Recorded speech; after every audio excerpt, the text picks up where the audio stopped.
అక్క ఈరోజు ఇంత పొద్దున తింటున్నావు ఎందుకు? పొద్దుగల ఆకలి అవుతుందా? ఎందుకు పోతున్నావా? పోతున్నా. ఎక్కడికి?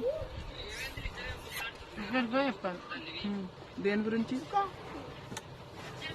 అది కూడా ఇంకో వీడియోలో చెప్తా. ఇంకో వీడియో అంటే ఇప్పుడు కాదు, రేపు చెప్తా.